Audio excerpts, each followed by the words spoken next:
Glyn Daniels. So we are officially started. We are officially online. So we're going to start off now. It's 7:24. The Henry said he might join us, so we're going to crack on. I don't know where Gal is, on another planet. But what I'm going to do, I'm going to let Richard have a little bit of control, and this turkey has just chucked a pen in my drink because I'm not giving him enough attention. Hang on a minute. He wants to go under my top. Right, there he is. Right, so I got to make him a co-host. So obviously, please wait out for the other two. Right, so we have started. Anne, can you just keep it to archaeology, please, and not salmon and chainsaws. Anne, anything you would like to tell us about archaeology this week? No, there hasn't been a lot this week. Hasn't it? No. Okay, fair enough. Right, okay. What about you, wonderful Richard? No, nothing. All right, this is you. Go on. Right, okay. All right. Well, the only other thing is that what about you, Goff? Anything else you would like to tell us? Like my colleagues, I haven't noticed anything archaeological wise that's of interest. No. Okay, yeah, no, that's fair enough. That's fair enough. There was some Irish something, but an Irish something. I can't remember what. Or I'm having awful trouble with my logins. Logging in. Logging in. Right. Okay. Right. Okay. I gotta let Goff in on the secret. We had the class this morning, and I had to go, Goff, because I needed to cut some trees down, which were diseased. So it turned out both chainsaws I've got didn't work, and so I ended up cutting a tree down with an axe. Oh, right. So it did actually work. I managed to fell this tree in about 10 minutes, except except as the tree was falling, it fell upright. Right. So that really didn't work. So there was a guy down the road who actually had a chainsaw. So we managed to cut the other tree down. We managed to get this tree down, and then we went on. A crusade to try and catch one of the sheep who had not had a fleece done, and it took 4 people, a quad, and a lot of falling over to try and get this sheep done. At which point I was shearing this sheep in the pouring rain, and then the sheep jumped on top of me and flattened me down on the grass. So it took 3 of them to get her off me. So that's just been like my normal afternoon. This axe, was it a steel blade or stone? Okay, right. A big secret. It was steel. I'm sorry. Nice. Yeah. But it was a stilt axe. I'm sure the tree appreciated it, and you said thank you to the tree, didn't you? Well, I did actually say thank you to the tree, but I don't think the tree appreciated it because it was dead. It was rotten. Yeah. Oh, right. Yeah, but you'd be good compost or something. Well, no. The thing is, we need to cut it down now because we can use it for building. Right. Anyway, we're going to get straight onto the images. So Avebury.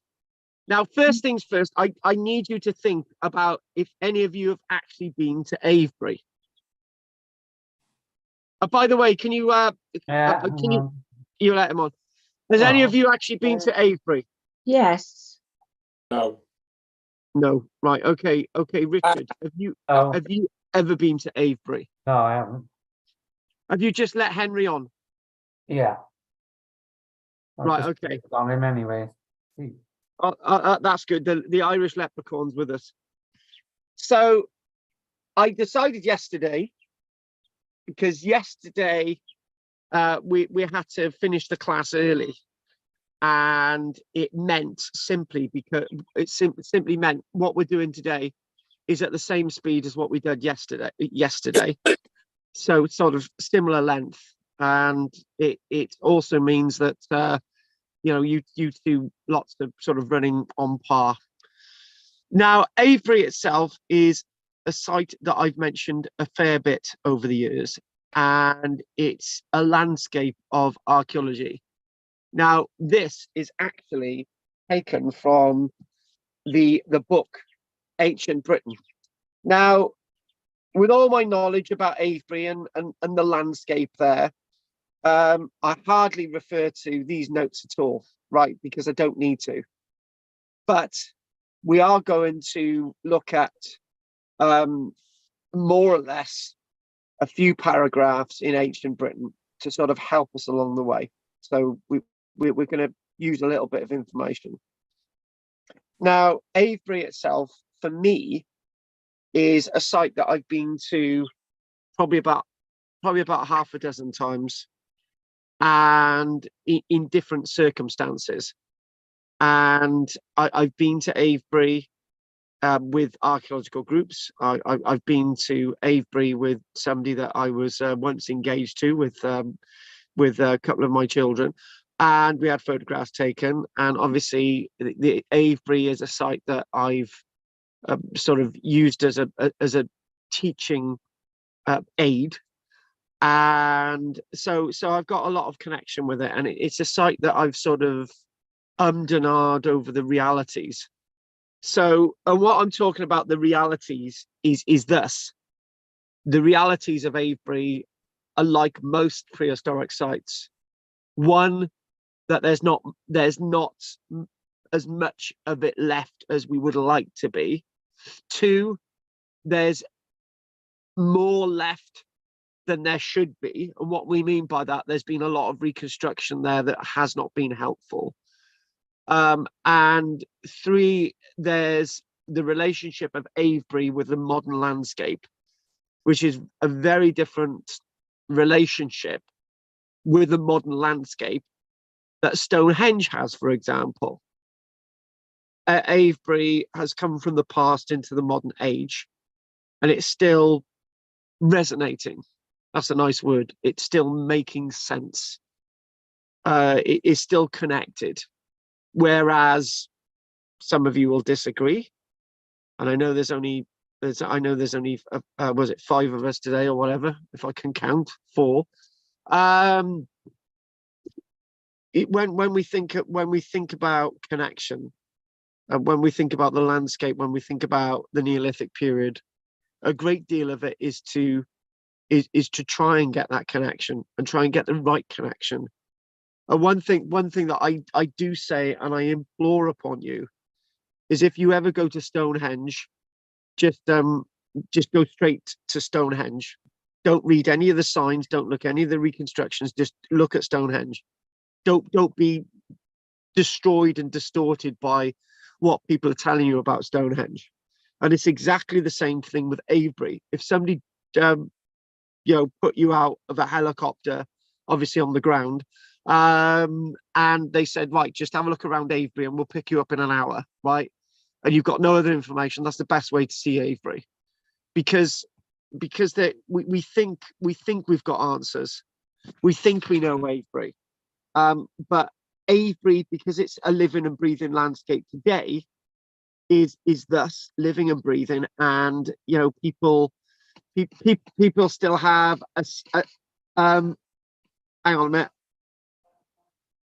a sense of everything, a sense of wonder, and so on. So if we go to this itself, it is a wow factor. And one thing that I was telling people yesterday is that when you look at Avebury, you see stones, because there's a stone circle, and you see a bank, and you see in parts a shallow ditch, in parts an undulating ditch, in parts a fairly deep ditch. But one thing that you don't see is the depth of these ditches, the depth of the ditch around Avebury. We're going to move away from this image a minute, because what we've got to do is capture what I'm trying to say, right? So if we move away quickly, right, and we look at this, so what you can see is that you've got this outside bank, and you've got a ditch, and you've got the inside area, and you've got all the stones, right? So if we get a clear, that's much more clearer, isn't it? So what we got this outside bank, we've got a ditch, and you've got this plateau, and you've got stones, and you've got modern houses, and you've got roads, and you've got trees, and you've got sheep, and you've got people wandering around the place, right? So that's the experience, right? But the experience that you don't get is what's under the ground, right? You don't get the experience of 3 points. You don't get the experience of how deep are the stones in the ground that you're looking at. Was there a complete circle of stones around here? So if so, where's the evidence to show that there was a complete circle of stones around here when they're not shown above the surface, right? And 3, the ditch, right? And the depth of the actual ditch, right? So you can see that in times, right, over here, it's not really much of a ditch, right? Over here, it's quite a bit of a ditch, bit more of a ditch here. And sort of it starts to disappear a bit more of a ditch, and so on, disappears there a little bit. And what you've got these 4 roads, you've got these 4 accesses into Avebury.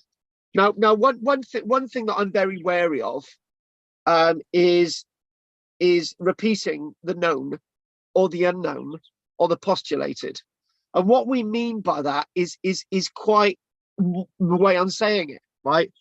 And the way I'm saying it is this, right? If you look at that plan, and we'll go to the aerial, we'll go to the cross section of the ditch, one of the excavations that occurred in the last centuries of the ditch, right? We're going to be looking at sort of in this area at the bottom. We're going to be looking at the cross section of the ditch, right? One of the things that all the books say, well, we'll just read this bit out and we'll probably repeat it again, right? It says that there were 4 entrances into the site, or 4 exits, depending which way you want to look at it. There are 4 gaps, right? There are 4 gaps, right? That's it. That's whatever. However, those 4 gaps are representative today, right? And it says this is unusual because there's 4 ways into it, right? Which is very different from our below, which we look at in Derbyshire, that there's 2 ways into it, right? Some of them have only got 1 way into them, right? But you've got to ask this question, and this is a really interesting question. When they put roads into it in later periods, when they put roads into it in the medieval period, when they put roads into it in the modern period, right? Do those represent modern workings of the monument? Or was there actually 4 ways into the monument always, right? Nobody asked that question. And we're asking that question now. Don't answer it because you're not going to get the answer. But what I'm trying to say is as we manipulate and manifestly bastardize the site, it becomes what the history actually always was, when in fact that's a false preconception, right? So what we then do is we go to this cross section, and there's a man who's been digging out the cross section, and you're thinking that is a very deep ditch, and it's a flat bottom ditch, right? Now, one of the things that I fudged over yesterday, and I then in my mind I thought, am I saying the right thing? And I'm thinking, right, let's say the right thing, let's be confident, right? When you're looking at a ditch like this, right, and it's now relatively filled in, where's all that crap come from, right? Let's use the word crap, rubbish, defuge, detritus, mud, soil, whatever you want to say, right? The bank, as we've already demonstrated on the outside of the monument, still exists, right? You can still see it. We've just talked about that now. We've just done that, right? We see it from aerial views, right? So did all that material road from the bank, right? Was it placed in there? All those questions. And one of the things that I went between last night was actually thinking of the fact that maybe when they were digging out these ditches around the inside of the monument, because the bank's on the outside, and then around the plateau on the inside, which is the ditch, which is here, right? Did they actually use the chalk that was dug from here to be used in something else other than partially building the bank around the outside? And I think the answer is yes, because not too far away, if we look at this landscape down there, last night I said it's a mile and a half away, but I don't think it actually is really. Realistically, it's a mile away. It's Silbury Hill, right? And one thing that we discussed about Silbury Hill was that where did they get all the chalk to build up Silbury Hill, right? Did they get it from the surrounding landscape? Did they just? And the answer is probably no. Right, so I'm saying something today that you may not have come across, and what I'm doing is thinking. I'm actually thinking, because that's what you've got to do in archaeology. You've got to think, because if you don't think, then you're never going to get the actual answers. And the other thing as well is back to this, right? The answers to lots of the questions vis-a-vis this. The site is extremely complex and it has an extremely complex history, right? So if we go with what James Dyer says in his Ancient Britain book, he basically says Avebury at the foot of the Marlborough Downs is an enormous earthwork, a circular bank still 4 meters high. Some say 5, some say 6, but this is James Dyer. Surrounds a ditch that was originally 9 meters deep. Right. He's not clear what 9 meters means, right? 9 meters from the actual original surface horizon, right? Not 9 meters from the top of the bank to the base of the ditch. And I would estimate that just chuck a weird thing in there, right? So maybe the bank was maybe 8 meters high. Add that to the depth of the ditch. You can work out that that's a very deep thing. So bank looking down into the ditch, flat bottom ditch, steep sides, right, into the main site. Somebody made the terrible suggestion last night, or is it? Was the ditch defensive? And the answer is no, right? Because there's 4 ways in. But if there weren't 4 ways in initially, but then again, what are you defending? A load of stones? And that's not the concept, because the idea of defense, the idea of warfare, the idea of fighting, the idea of all this uproar and all the rest of it is an anathema in the past compared with now, right? Just going to make a quick point here. This is a pseudo-political, right? One of the questions I ask people on my TikTok, I've asked it a few times. What's the greatest achievement of humanity, right? And lots of people talk about lots of other things other than the actual greatest achievement of humanity was going to the moon, right? We've never been back there since 1974, right? I believe personally that our technology has actually degraded because we don't have the ability to go to the moon, right? Anyway, that's a political thing, lecture thing, right? And then I asked that question, and then I realized actually the next best achievement of humanity, in fact, the best achievement of humanity, will actually be peace, right? Today we're worse than these people that existed 5,000 years ago. And me and Goff were talking about atomic bombs earlier on with the new Oppenheimer film, right? Humanity has not really achieved much since going to the moon. And if we hadn't gone to the moon, humanity has achieved really nothing other than killing itself continually since the period of peace when this type of monument was created. See, what we've got in British history and European history and worldwide history, we've got periods of relative peace, right, where people don't need to kill each other. And as populations started growing and growing and growing and growing, right, and then you get warfare, right? And the point is back to this idea: what are those ditches for? If they're not for defence, then they must be something very much more special, right? So let's go away from fighting and defence. Let's think about peace, and let's think about something that's very much more fluid that we don't really understand. We don't understand peace. None of us have experienced peace in our lifetimes, right? Humanity has been at war every single year since we can remember. But there was time in the past that these people didn't think about fighting or warfare or killing or raping or pillaging and all the rest of it, because there were so few people around that when they're building something like this, sorry if this sounds like a lecture, but when they're building something like this, the meaning of this must be very different than what our mindsets today apparently give it. So looking at this, and we're thinking, right, the elephant in the room is something that you're seeing, right? It says that there was 90 to 100 stones.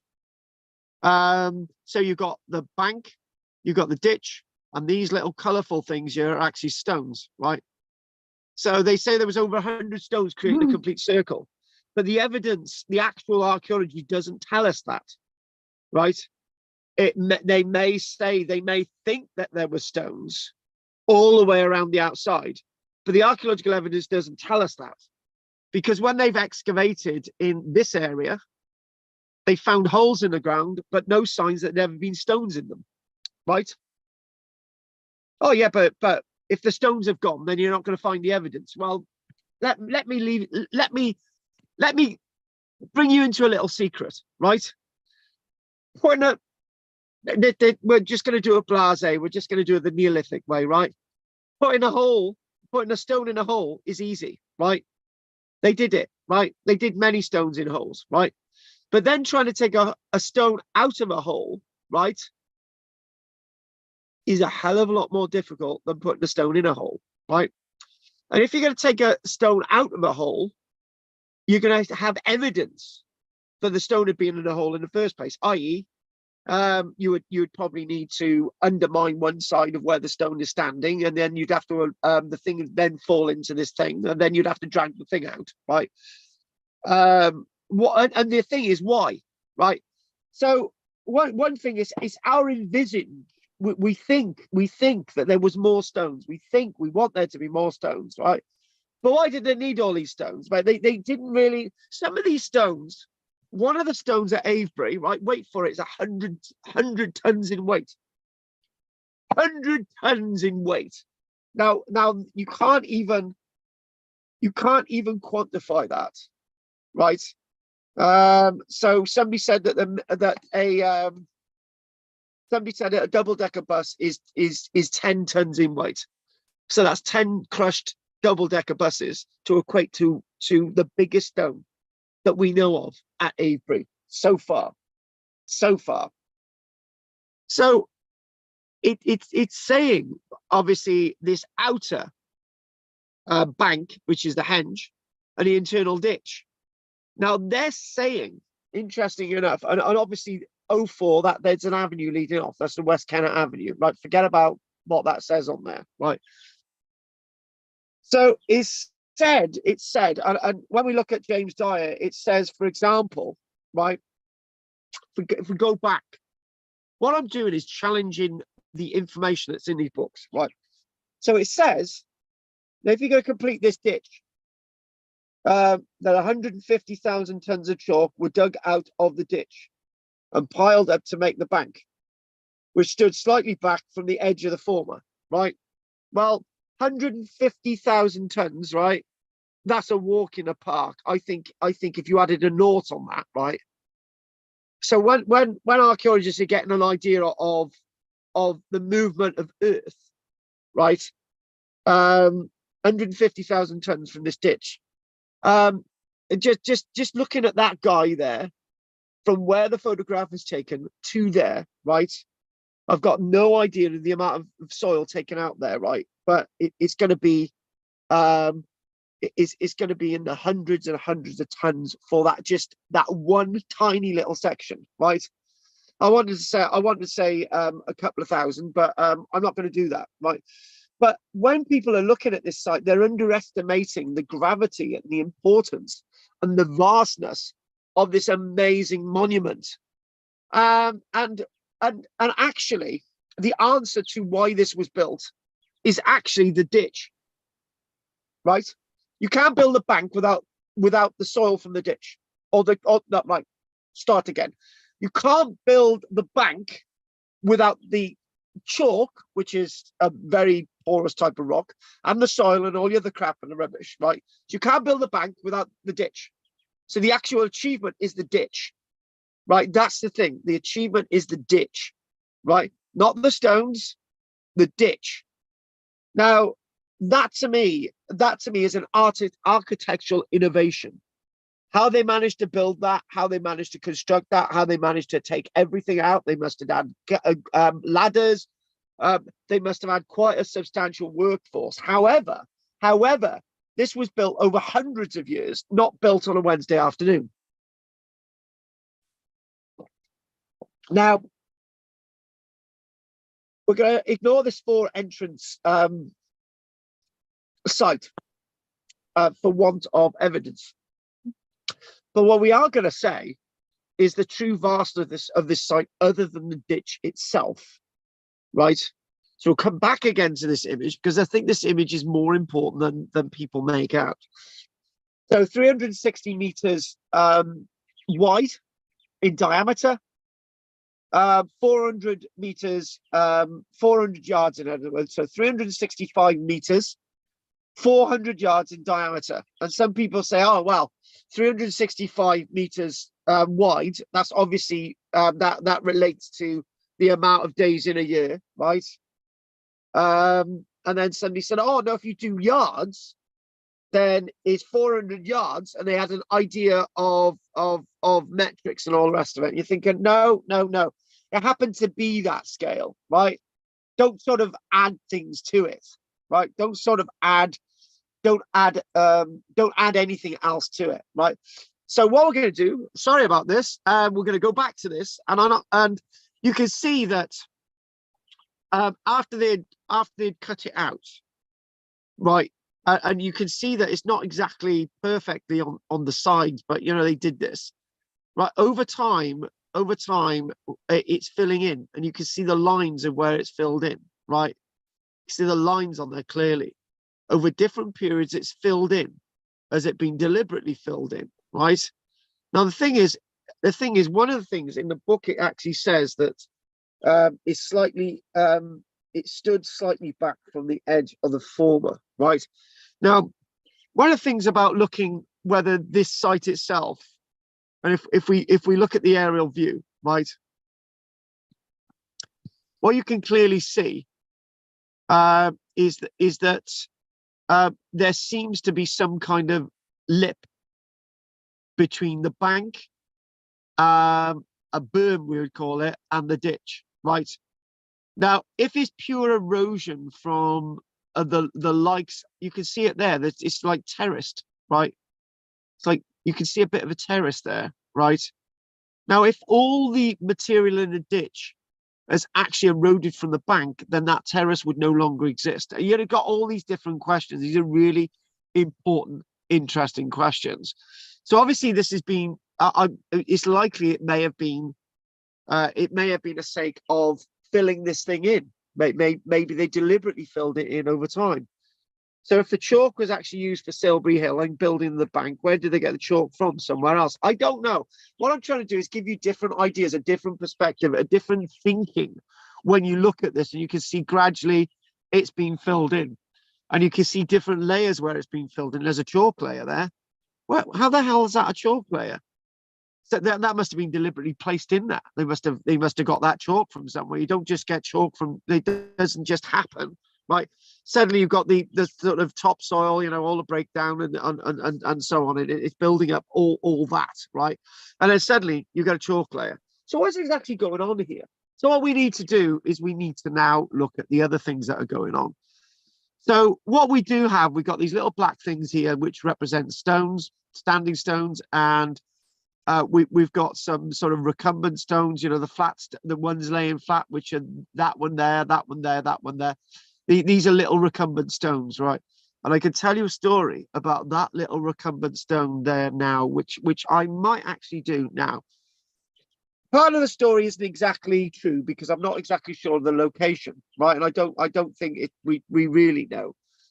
But when there was excavation sometime in the past, and I think it's that stone, it's recumbent, it's sort of laying slightly flat on an angle. That stone itself, there's a story associated with it. Now, what happened? They were excavating and they were trying to find out, they wanted to move the stone and whatever. And directly under the stone, they actually found, right? They actually found the remains of a gentleman, right? And on the gentleman was a coin dating to the latter part of the reign of Edward II, right? Now, we all know what happened to Edward II of Berkeley Castle and all the rest of it, but the one thing, there was this coin that was roughly dated to roughly around 1326, right? Now, why would a coin be on a gentleman, a silver coin be on a gentleman? He's a gentleman, and why is he a gentleman? Because he had the tools of his trade with him. He was some kind of doctor. He had the instruments that a doctor would carry around. So, and so in other words, somebody had paid him a penny, we're told, to undermine the stone, and the stone collapsed on him. Right now, I usually tell this story a lot, and we've got that archaeological evidence. But if you look at that story, it ties in with something else. It ties in with the church is actually paying people a penny to actually undermine a stone so the stones fall down, and then basically it gets rid of the sort of negative vibes with this being like a pagan site. And this is in the medieval period. But I'm actually starting to disagree with that thought, because if the church is paying you good money to undermine these stones when farmers can just come in and just demolish them anyway, right? So why was this guy undermining the stone, right? And the stone fell on him, or there's something else at work there. What we do, we put too many assumptions into looking at this monument and this interesting landscape. So there's two circles within this. There's another circle and another circle, which is actually shown on this plan. We look at another plan as well. So we've got the southern circle and we've got the northern circle. Now that there, which is called the cove, right? There's a little arrow pointing to it. That cove, one of the stones there at the cove is 100 tons in weight, right? Now, let's think about this one and let's analyze it. They're mainly sarsen stones. They range in most of them are 15 tons in weight. So if you want to took 15 tons, the average old mini weighed 600 pounds. So you can imagine that that's quite a lot of minis crushed, to give you an idea of weight. And then and the thing is, right, what it's thought with these other circles. Let's do that bit. We think that these other circles date 200 years before the ditch and the bank was placed in. The stones were placed there. We do believe that they existed before. It would make sense, wouldn't it? Right? That would make sense, because if you're dragging a stone and you're coming from that angle, right, you'd have to move the stone all the way around to go in through that angle, if that was actually an entrance, right? So it makes sense maybe that the stones were actually standing. Actually, all of the stones were actually standing before the ditch and the bank was placed there, which is actually quite odd. And the reason why that's quite odd is because we usually think that the ditch and the bank is there as an earlier phase of the Neolithic period, say, I don't know, 6,000 years ago, and then the stones come in about 5,000 or 4,500 years ago, right? And then things start to change. What that says to us now at this moment is that the dating of stuff is not as clear cut as maybe one or two of my lectures has made out, right? And what I mean by that, I'm going to disagree with some of the format I've given you for the Neolithic period, right? Vis-a-vis, I'm going to do this, right? I'm going to tell you this little story. Anne knows this one only too well. When I used to go with Anne and a couple of others, we used to visit sites in the Vale of Glamorgan. We used to go to church sites, and I used to say, right, well, I can date this church because the chancel came first, then the nave, and then the tower, and then the porch, right? Usually, right? And then Richard knows. We look at St. Peter's Church at Cogan Hall, and it turns out that the nave was first, and then the chancel, and then they chuck the porch on, right? So in other words, the way that I've given you to try and understand the chronology of sites isn't always set in stone, and that's not a pun. It's not always set in stone, right? So when we think about the idea of hunter-gatherers, and we think about when we look at hunter-gatherers, we say, right, hunter-gatherers first, and then farmers, and then everything else, right? Well, we know that hunter-gatherers existed counterminious alongside farmers, and farmers existed counterminious alongside hunter-gatherers. You don't need to be an advanced civilization to be farmers, and you don't need to be an advanced civilization to be hunter-gatherers, but you can be advanced by being hunter-gatherers, and you can be advanced by being farmers, right? What I'm trying to say is for example, in Japan, they've got houses, they've got streets and roads, right, over 10,000 years ago, and they're classed as hunter-gatherers. When our hunter-gatherers don't have streets, we don't have towns, and we don't have all these other things that go bump in the night. So depending where you are in the country, there's different ways of purporting and advancing how we're seeing civilization is developing out there, right? So this again shows you a couple of things, right? And actually, what we're going to do, we're going to draw on this one because there's something missing on here. Because what we've also since discovered, and this is in the last slide, but I'm going to put it in there, right? We also know that there's another circle. If I can get this right, there's another circle sort of around there. And that stone are part of it. So there's another circle, and that means clearly that the stone circles within actually existed before the ditch and before the bank. So that's answered the initial problem. That's put it out there. We know it. We know that.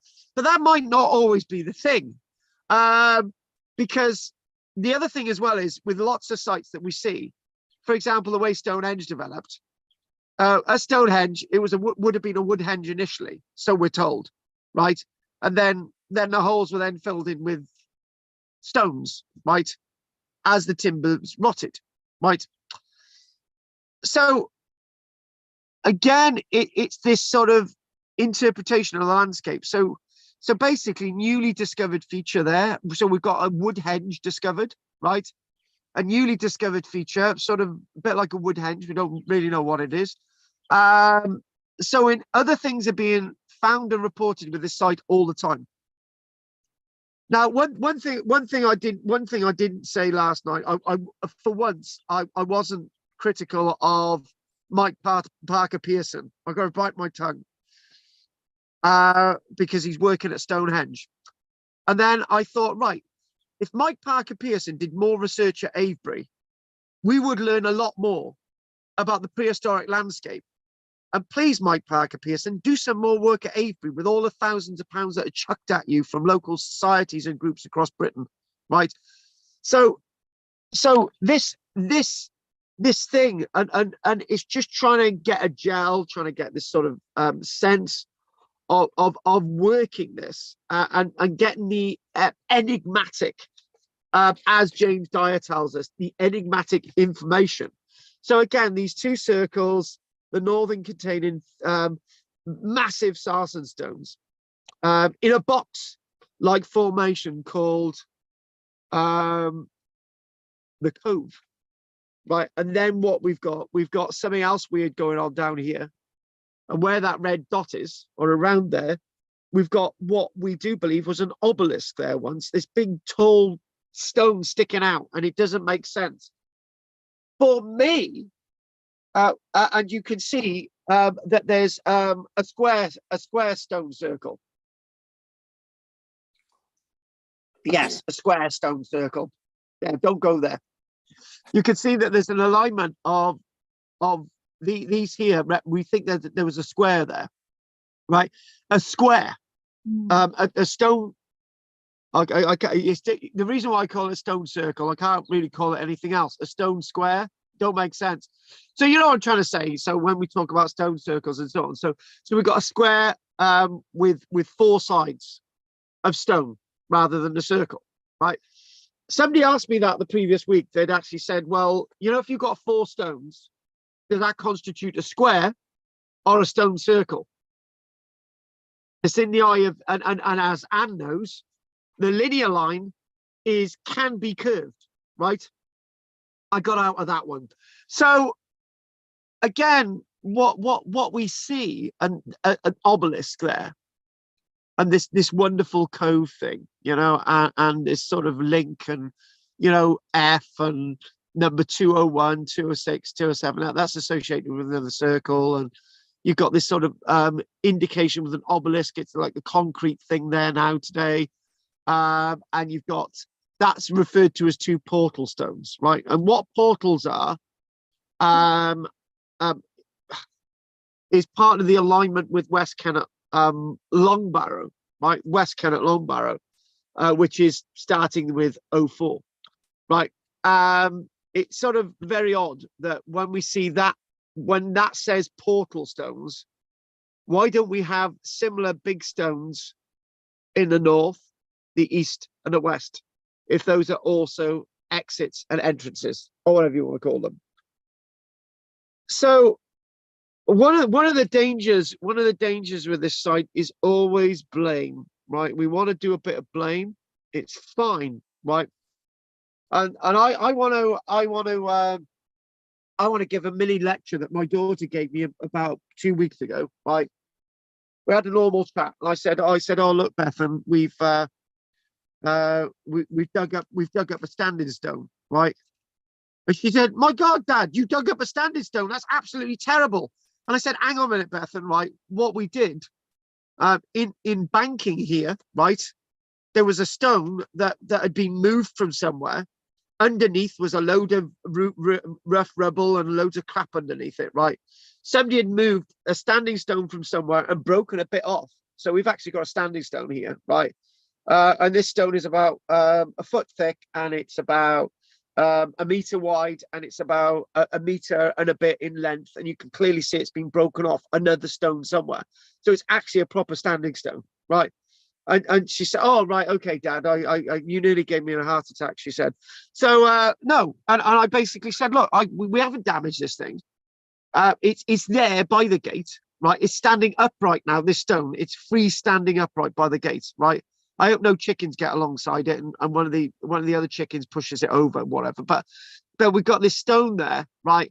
And you know, I'm actually going to be using it as a gravestone myself, on a marker for, you know, because we've got lots of animals here, and you know, there's a couple of favorite ones that you know about. But what I'm trying to say, what I'm getting at, is the next point. Now I've fed you into that. I want to get at the next point. The next point is that many of the stones are now missing. Some were broken up for building, others destroyed by farmers clearing the land for cultivation in the 1700s. Is that true?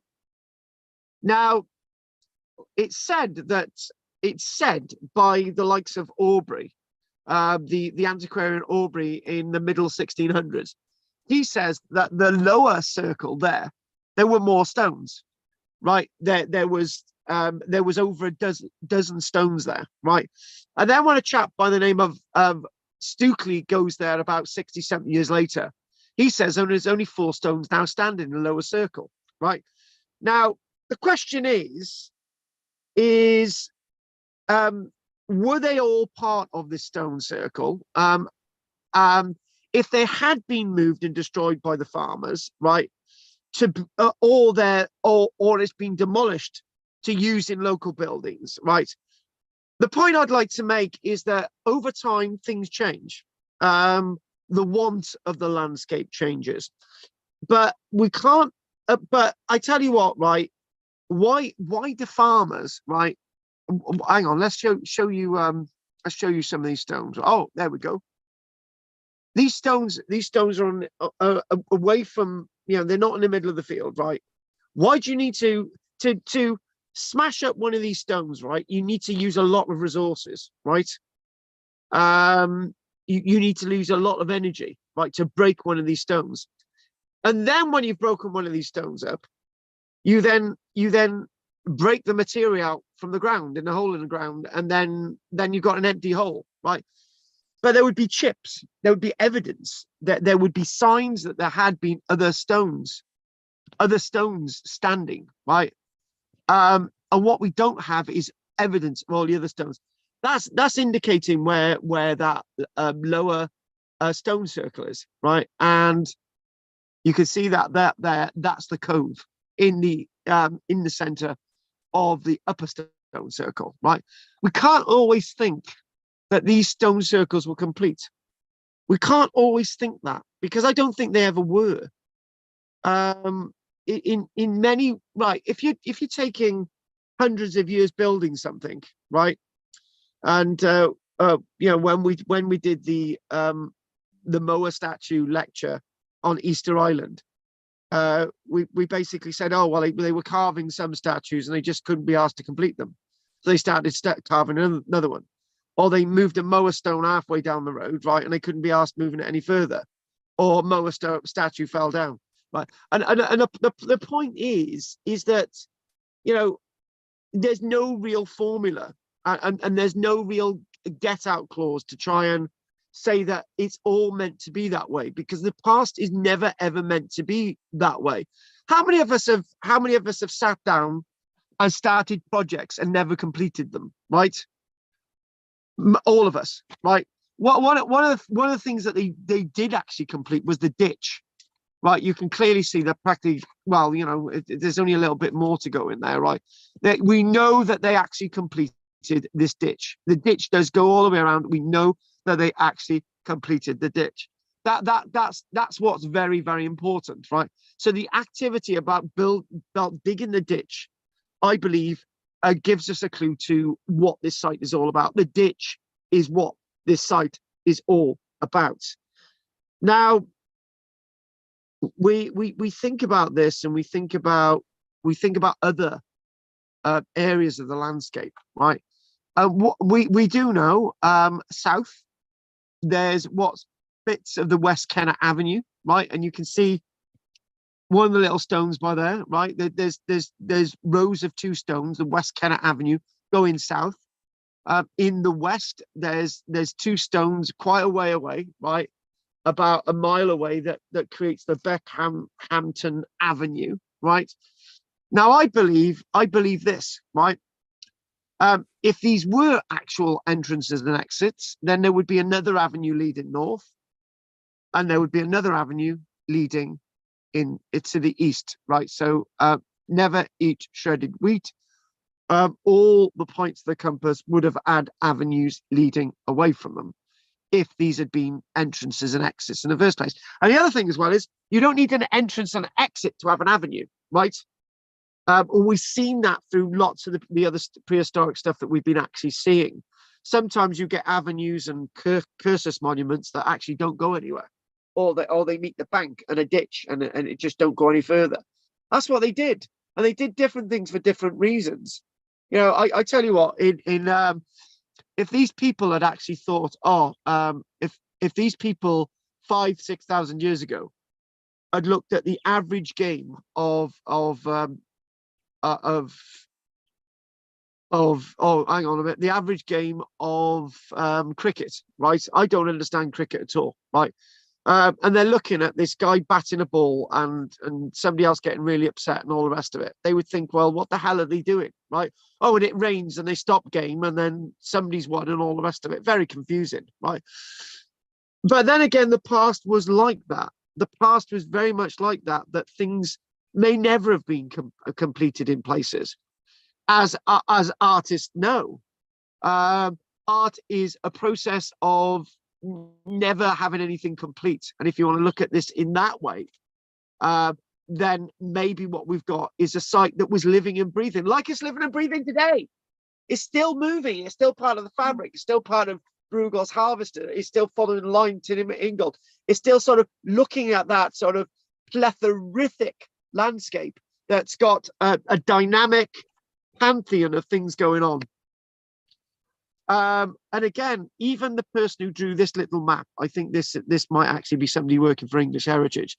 They're showing the stones and they're thinking, right, okay, we can't go any further actually showing you any of the others, just in case they weren't there in the first place. Now, this is rather interesting. This is actually showing you the whenever I've done whenever I've done this lecture on Avebury or taken us to have a little look at Avebury, right? I've never actually been able to express the level of archaeological excavation that's actually taken place there, right? So what you can work out is that there were other excavations, but in 1894, there was an excavation, right, that looked like it cut into the ditch and the bank by a Sir Henry Movenu or Mauve in 1894. Right, so that looks like it took out part of the ditch and part of the bank, right? So the first major excavation, right? So then, what's happening is that we do have, right?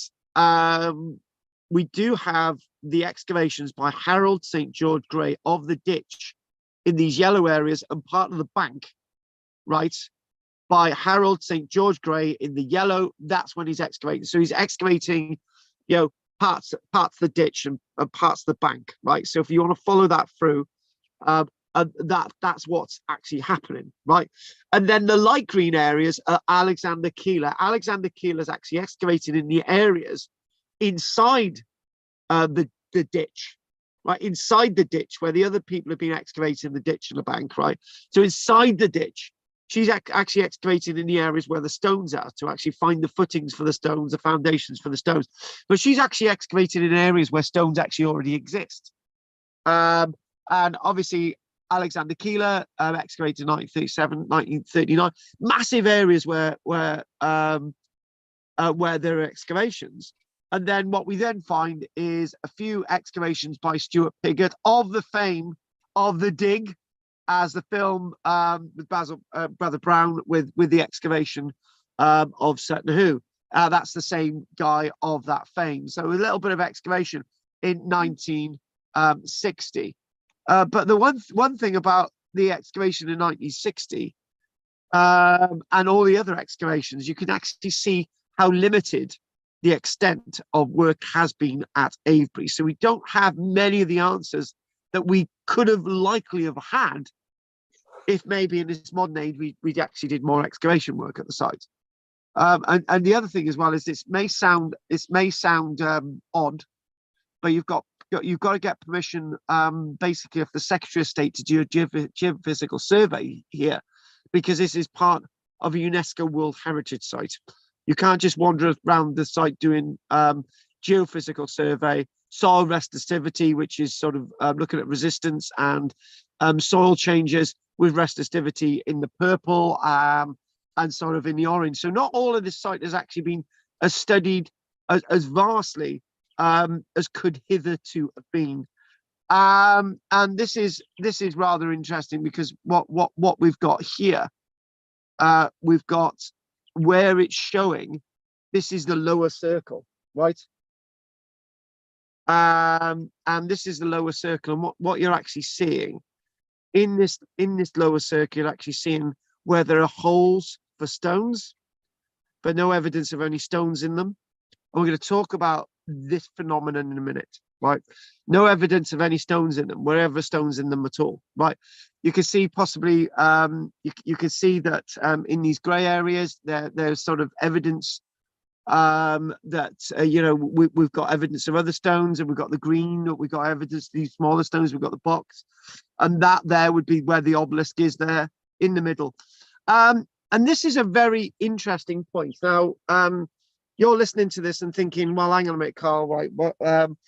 Why are they digging holes in the ground and therefore there's no post, there's nothing in them, right? Well, they're digging a ditch around the whole thing and there's nothing in that, right?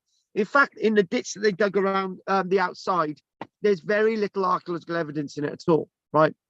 Very little archaeological evidence. There's some archaeological evidence, but in the area that they've actually excavated, right? You can imagine, big chunks of it have actually been excavated, right? Big chunks of it have actually been excavated by Harold St. George Grey and our friend Sir Henry Mauve, if that's right.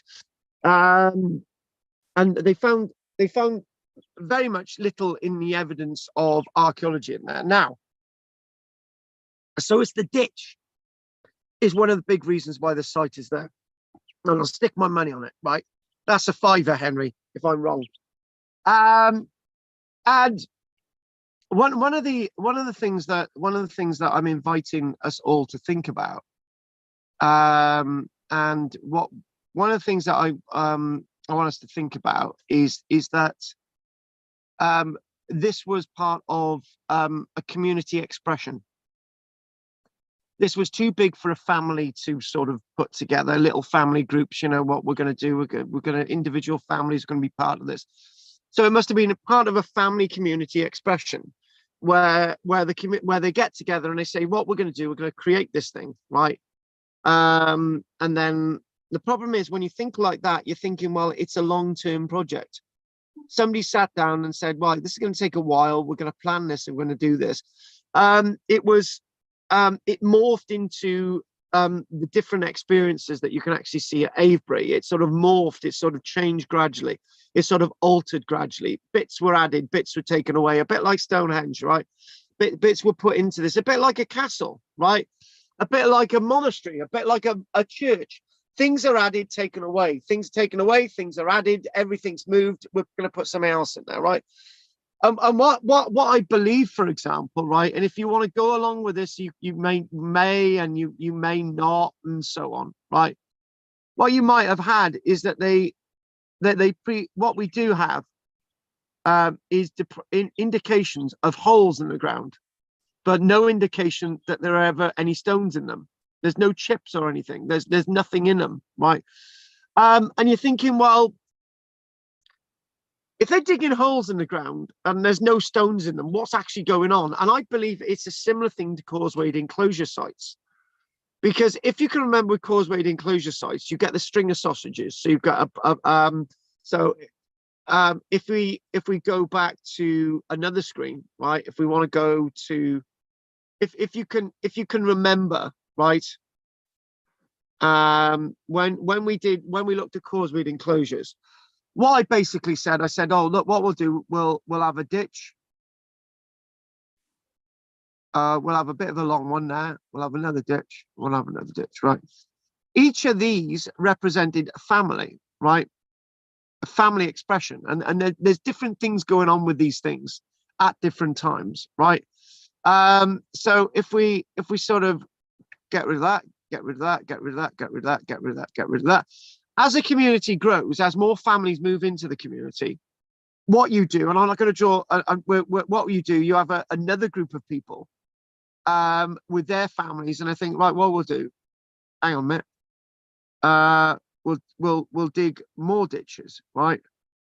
So that creates another concentric circle. And when you look at these causewayed enclosures, it's very rare that these holes in the ground are actually the same, right? You might get a long one, a long ditch, and then a causeway, a gap which hasn't been dug, and you get a small ditch, and you get a causeway, a sort of medium-sized ditch. You get a causeway, and you got a massive bloody ditch, right? That indicates that there's different people digging these ditches, and what you do is find different things in them. Some of them you might find the remains of a child buried. Others you might find the remains of just bones and bits of skull. Others you might not find anything at all. And those are the interesting ones. The ones that you don't find anything at all. Maybe that's because there's nothing in it because people who had dug the ditch decided to take everything with them. Because there's a lot of evidence to say that these ditches associated with causeway enclosure sites were cleaned out on a regular basis. And the ones that are cleaned out on a regular basis, you don't find anything in them. Back to Avebury, right? Let's go back to Avebury, right? So if we go back to Avebury and we share back that experience at Avebury, right? And we start to think how the landscape's morphing, and for me the clue to what's going on with Avebury is it was never ever completed, or never, what is complete anyway, it never ever got to the degree that maybe somebody sat down and thought, if we have all these ditches around everywhere, then people are going to come in, put a stone in there and whatever, right? That never really happened, right? And the other thing as well is when you go to stone circle sites, and people say, actually, this is the Minotaur monument's a good example of that, and that's a really good example. When you go to the Minotaur monument, right, it's one of the most disappointed prehistoric monuments I've ever been to, right? I was so disappointed, and I expected to see a stone with a circle surrounded with a load of other stones. It wasn't like that at all. It was a couple of stones, right? And you think about that, and you start to think, well, was there ever all these stones there in the first place, right? Now, I went to see a site. It's called, I think it's Mine Clear. I'm not sure, I may have got it wrong, but it's in the area of I think Ystrad Fachta, somewhere like that, right? And I went to take a group of people, and if I got the site wrong, I've got a video on it. That's where it puts it right. Anyway, the main thing is that I said that we're going to see a stone circle, right? And to get to the stone circle, I was so obsessed with getting to the stone circle, right, that I said, bollocks, I'm going to find this. Everybody waited in their cars, right? They lost me for about 40 minutes. And I found this stone circle, right? And there was this massive stone. When I say a massive stone standing in the field, it was my height, right? And then there was these little stones placed in a circle, right? And I thought, this ain't right. There was these little tiny little piggly pebbles more or less in the ground. And I thought, somebody's having a game with me, yeah, right? This is actually wrong. There's only ever been one stone here. And what somebody's done, they've indicated these little stones in the ground, right? So they indicated it may have been a stone circle. I don't think it was a stone circle at all. And I'm so pleased I didn't manage to get the group there. They would have had to have crossed the river anyway. So it's just like what we've got to do. In a way, we've got to look at the past as never ever completed. I'll give you another example of this.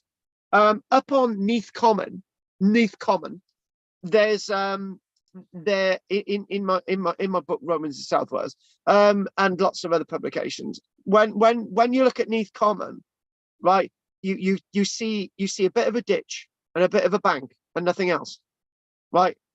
And then a little bit over there, you see a bit of a corner where you've got a bit of a ditch, a bank, and it goes on, right? And over there, you've got a bank, and you've got something that's got three sides to it, right? And it's not been completed. And then you excavate these things, and what they are is practice, Roman military works where they were practicing how to build these things, right? And you can find this on Landrydnod Common, right? There's the last count, I think there was a last count on Landrydnod Common. There were 25 Roman forts on Landrydnod Common, right? And there's 2 points for that, right? The first point is that they weren't defensive. If you're building all these Roman forts in the same area, and you've got time to build these forts, you must be practicing how to build them in the first place. Let's think logically about this, right? The past is more logically. If you're able to, and that's another point, I'm ranting and raving now. If you're building something like this, you're not under attack all the time and people are not stabbing you and killing you and raping your family, right? They're not doing that because you wouldn't have time to create this in the first place, right? You wouldn't have a chance in any work. This is the thing. This landscape is peaceful, right? This is how they were able to do this. This is how they were able to build massive deep ditches, which are 9 meters deep, for God's sake, right? 10 meters deep. They're able to build these things because they got time to do it. However, you're nodding your heads, all of you, maybe, and thinking, hang on, Carl's a complete ass now, because what Carl tells us is that People didn't have time to go to these monuments. People didn't have time because they were farming in the fields and all the rest of it, right? But if something like this was built over thousands of years, right? If you spent a little bit of time, 2 or 3 days a year, and everybody spent a little bit of time, 2 or 3 days a year, digging a ditch, you'll eventually get it done, right? And the only way you're going to be able to do that is if you've got time to do it. You're in a peaceful landscape. If you're farming a landscape and then you've got to defend yourself, you're never going to have time to do anything like this. But if you've got a little bit of time on a Sunday afternoon, you might be able to do something, right? And you'll be quite surprised how innovative human beings can be. You know, in my woodland, which is about we've got this place, and we've got to go down a little bit of a road, and we've got the woodland, right? I was thinking, well, how do I carry these tree stumps up the road, right? I will do it, and I will do it by myself. I don't need anybody to help me. I'll find a way of doing it. Right? These people in the past were able to do the same, right? When I said last night, I got to finish class a little bit early last night, right? Because I needed to build a concrete step. And Peter turned around and said, "Oh my God, you can build." And I said, "Yes, I can, because I was a builder's labourer and I can obviously mix cement and I can build things, right? But even if I couldn't mix cement and build things, I would learn a way how to do it." Now that's the point. We learn all these skills. We're able to do these skills. But anyway, it goes back to the thing that they did have a little bit of time to do these things, right? They were able to organize this, right? And one thing I'm going to dismiss completely, right? They didn't go there dressed as druids, and they didn't go there prancing around naked, and they didn't go there with all these other things, simply because they needed to look after their crops and do everything else. They've done a little bit with their monument. They've appeased whatever they needed to appease. But most of the time, their lives were very, very hard, and most of the time, their lives were taken up doing what they needed to do. They needed to look after their animals. They needed to look after their crops. They needed to look after their families and the houses they lived in. To find time for festivities and jumping up and down and all the bloody rest of it. And the evidence of this site doesn't tell us that at all, right? What the evidence at this site tells us in those ditches, for example, let's keep moving on. We'll show you that in a moment. In these ditches, this is the LiDAR image of this. In these ditches, what they found was that the evidence in these ditches, the deposition material in some of these ditches, only a little bit of information. We found some pottery from further up the hill, which was created at Windmill Hill, which is or a site near Windmill Hill, which is a mile to the northwest. And they got Peterborough type pottery, which is that stuff with grooves on. You know, there's grooves and there's decoration in it. They found little bits of that pottery there. They found some flint arrowheads, scrapers, a few other bits and pieces, 1 or 2 Neolithic beaker pots, and in other words, they found very little archaeological evidence. At the foot of one of the stones, right, which is closer to the avenue, not actually in this site, they actually found 2 beaker pots. But then again, you're thinking, well, you know, that's not actually in Avebury, is it? But if you look at the landscape, it's all relevant and whatever. But if you're going to be involved in feasting and all the rest of it, why isn't a ditch actually full of bones, right? Animal feasting bones. It's not. Well, we're not seeing that evidence. You know, something else is going on here. There's some other attraction, and I believe it's actually the creation, which is the attraction. Doing is the attraction, right? And to be honest with you, I fancy a bit, and what I fancy a bit are that stone by the gate, right? That we're only able to sort of move upright, right? That stone by the gate probably weighs about 1/3 of a ton in weight, right? I'm gonna move that stone 50 yards to where we bury the animals, and I'm going to do it by myself, and it's going to be such a great sense of achievement, right? But I will do that. I know it's not a 15-ton stone, right? But I will do that by myself, and I'm going to get it done. I'm not going to do it without breaking my back. I'm going to do it without hurting anything. I'm going to get it done. And that will be a process. And maybe it might never be used as a burial marker for any of the animals. But this is the point. I don't have a lot of time to do these things, but I will do it, right? And that will be the process. I'm not going to jump up and down and have a celebration. I'll have a cup of tea here. Thank you very much. So when we think about this, and you know, when we look at this, it talks about ceremony and it looks about festivities and all these other wonderful things. But I'm not really for that at all, as you know. Now, this is the official English heritage. And it talks about there being 300 henges in Britain.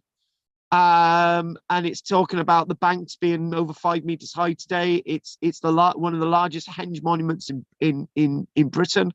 And the stone circle inside the ditch is one of the largest in Europe. Now, that's the other thing as well, is a stone circle if it's not complete? What is a stone circle? And that's the question. That's the question. And also, when you look at Stonehenge, was Stonehenge actually ever complete? Another question. Some people believe it wasn't. I'm actually on the fence on that one, so we'll leave that one. And look at that there now. That's by Alan Sorrell.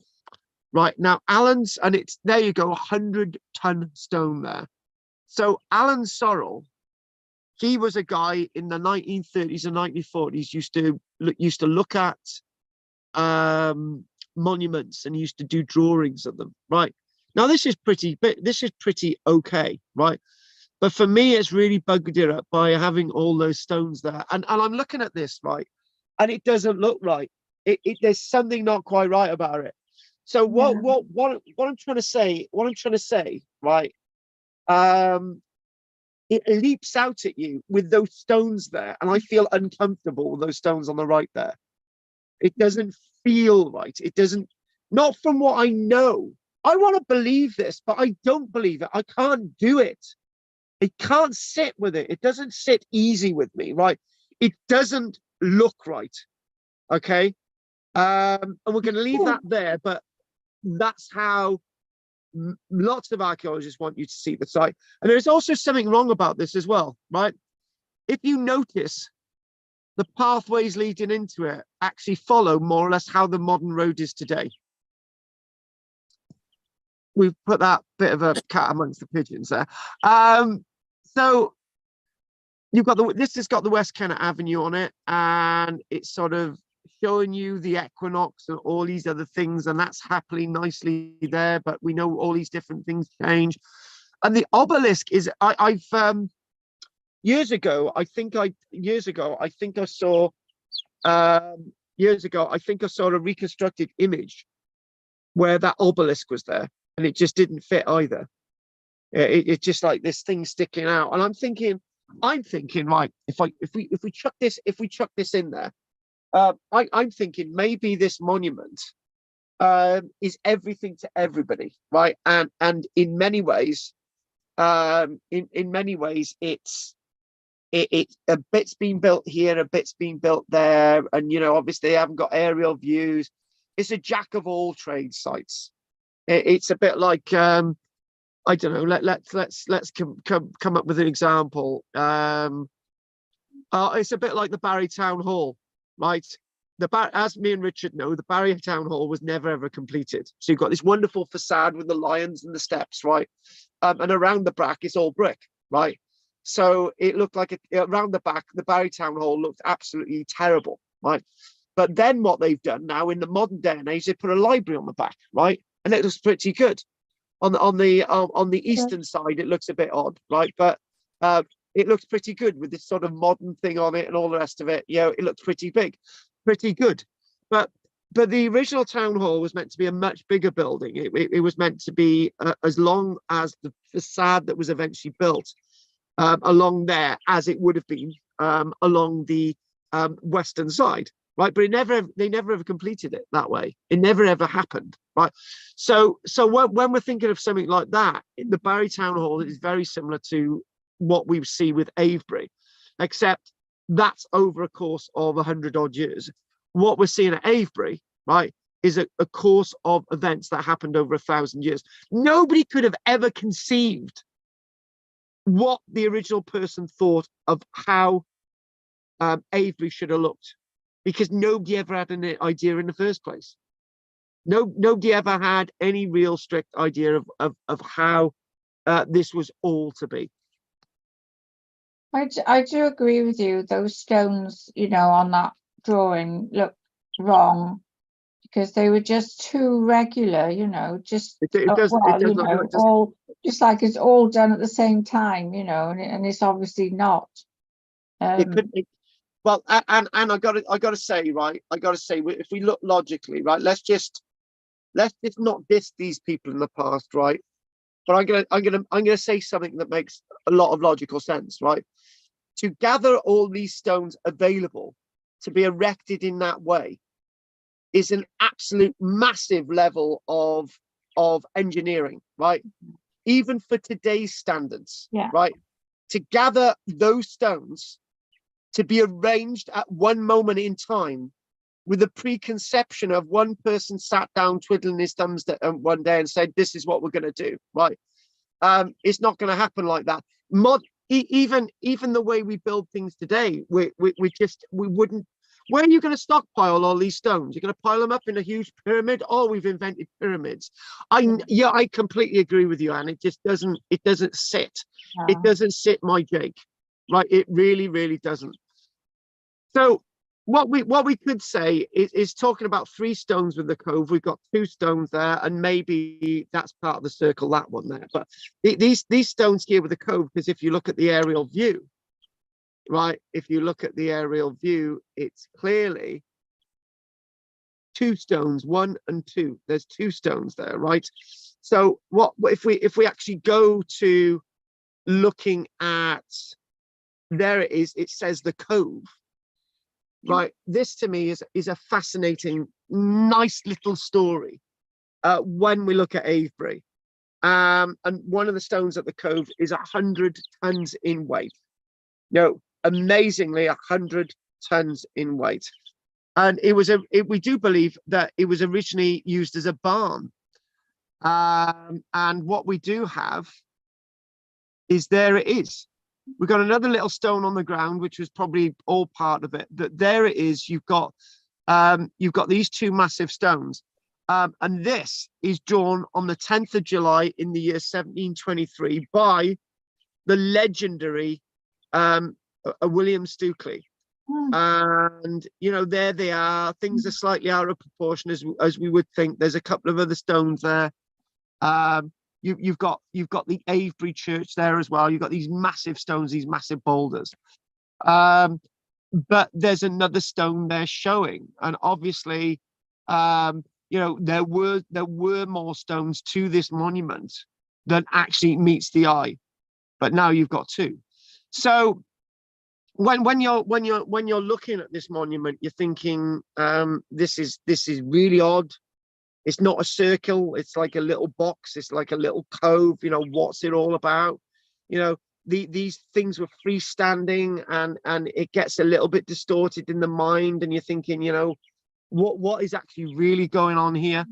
And that's actually that's the other stone. That's looking at it from an odd angle, because you've got the other stone a little bit further over that creates the circle. But you can see how massive that stone is. It's absolutely a chunk.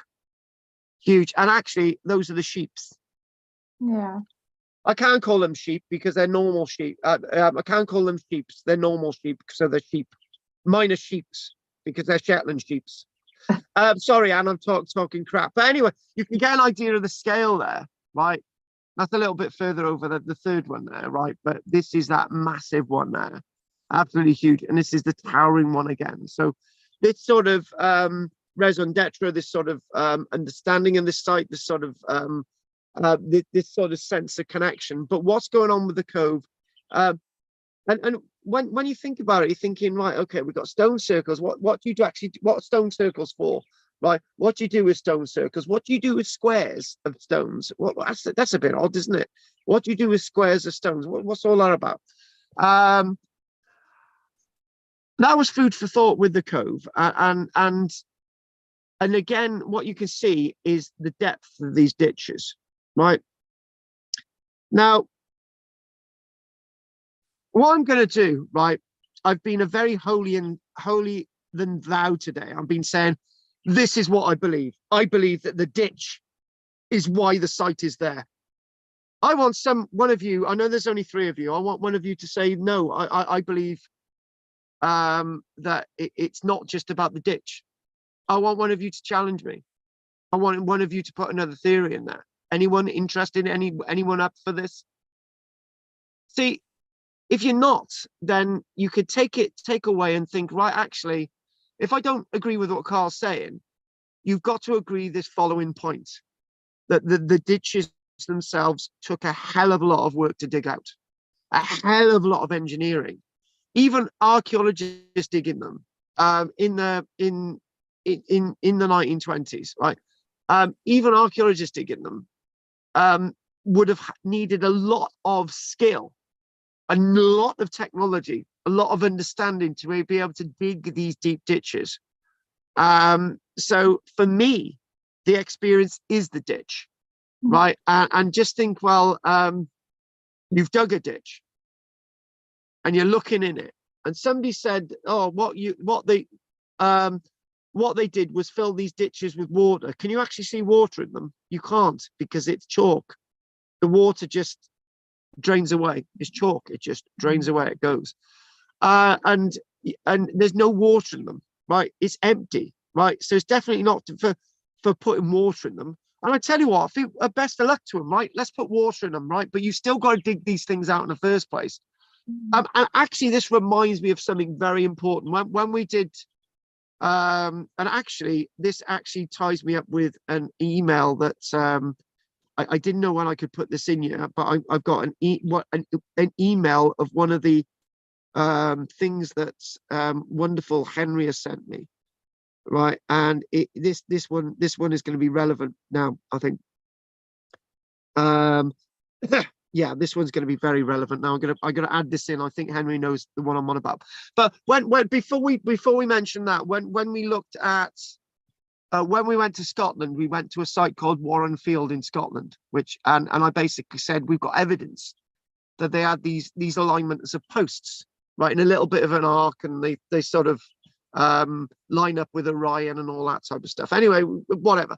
And we said, like, most of these indicate that there were actually timbers in them, right? Some indicate that there weren't timbers in them. And we're thinking, well, why did they dig ditches? You know, what's all that about? Ditches is important for people in the past. Ditches is important to lots of people. Ditches is important to store water in. Ditches is important to capture animals. Ditches are important because you want to dig a ditch. Ditches are important because you want to put a big tree in there. Ditches, holes, whatever, are all important for certain. You want to put human remains in them. They're all different reasons why you've got these holes in the ground, right? Now, this is something rather interesting, right? And actually, if you don't agree with digging holes in the ground is the reason why these monuments are here, your mind might change. It goes as follows. A certain Henri sent me this on the 4th of July. He says, a prehistoric site with as many as 25 monumental pits has been discovered in Bedford to the astonishment of archaeologists. Found at Linmere.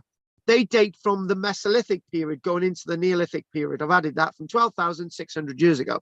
A time from which few clues into the lives of our hunter-gatherer ancestors survive. Well, we won't go there.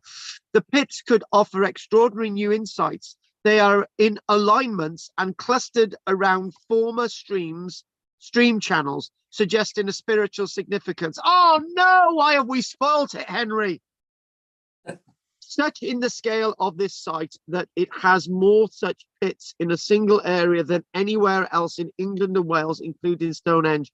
Radiocarbon dating reveal they are from 7,700 to 8,500 years ago. Don't they mean the other way around? I thought they said it was from 12 and 6,000 years ago. Anyway, forget about that. Archaeologists from the Museum of London, who are conducting the research, said this date makes the site incredibly significant because there are very few Mesolithic sites in the UK that are this substantial. Evidence from this period is often slim. only consisting of flint tools and occasional butchered animal remains. That's by Joshua Pollard. Now, the question is, why did they dig these pits? Why did they dig this? I know this is slightly after, right, but not too after. And we also know that the Avebury landscape has actually got early and Mesolithic evidence, like this stuff that we've just mentioned, and has also got early Neolithic as well, and obviously into this wonderful Neolithic period. So we've got a plethora, a dearth of archaeological information there, but doesn't necessarily need to be artifactual, right? So this is bloody wearing me out. Does anyone want a break? All right, then. Well, does anyone want a short break? Anyone? Yeah, I could. All right, it has to be you. All right, go for a pee break. Right, we'll have a 2-minute break, and it gives me enough time to have a cup of tea. Now, go for it, Anne. Go and have a pee. She's got a weak bladder, boys. I didn't want to tell you. Oh, He's a terrible boy. All right, okay.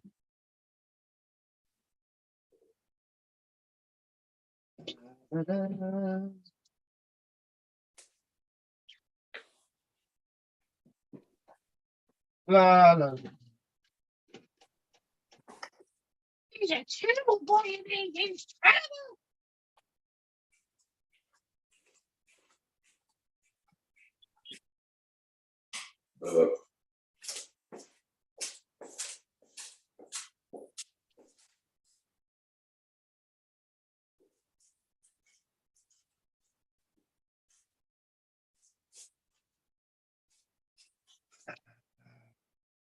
You fuffa, you fuffa.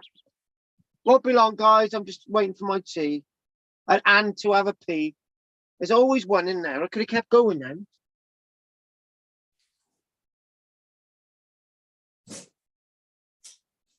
I tell you what, Anne ruins my life.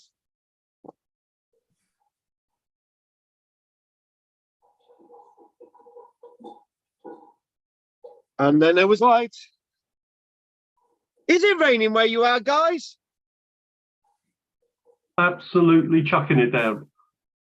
Oh, well, I didn't want to ask you because it's always raining in Wick. That's why Goff moved out. But I don't have rain in the Baltic. Is that where you are now?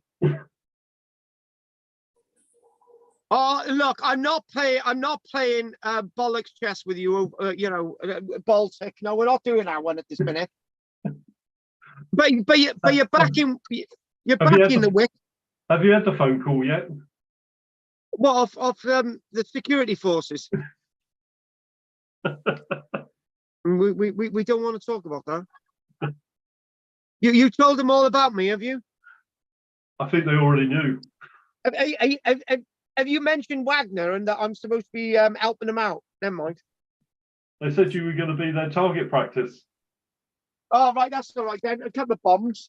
Actually, weirdly enough, oh my God, weirdly enough, we had one of those bloody drones earlier on taking photographs. Oh my God, you got me really paranoid now. Yeah, that's not a drone. What is it then? Oh my God, I'm going to start worrying. Hang on a minute. Hang on a minute. If it's not a drone, what is it then? It's some visitors. Aliens. I've got aliens.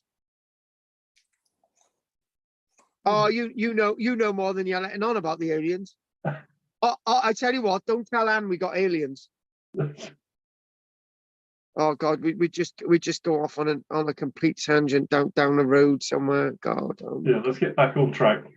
Yeah, I think I just. Why does it take so long to boil a kettle? For God's sake! Have you tried plugging it in?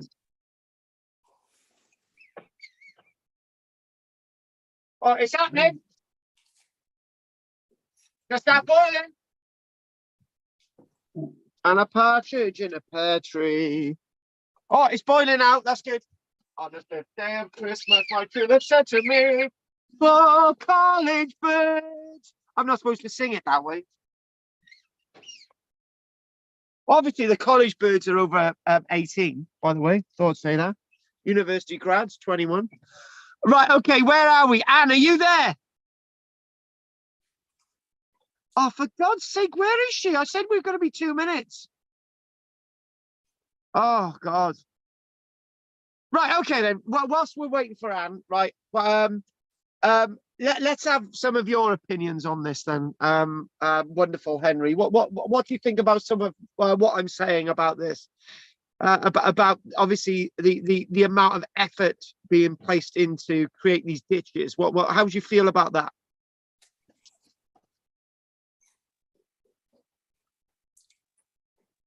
Hello? Oh my God, I'm talking to myself now. No, you're not. And what happened to Henry? I asked him a question. I think the aliens took him. For God's sake, no, please. Oh God, do you know what? I'm going to crack on. I'm struggling. I need an enema. Right, I need an enema. Oh, you're back, are you, Anne? Well, yeah, I am. Right, you can do Henry's thing, right? Okay, focusing on everything that I've said. So this idea about this ditch, this sort of, the actual energy used to dig a ditch, Yeah, I mean, I just had a thought. It's occurred to me, we're obviously seeing these people redigging a ditch, Yeah. and they did it in a certain way. Yeah. We don't know whether the people who dug it originally, I mean, what's to say they didn't do layers, I don't know, layers and clear it out. If it's done over thousands of years, Yeah. why couldn't it be like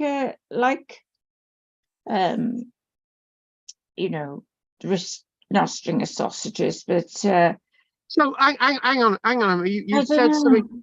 No, Anne, you do know, because you said something really important there, right?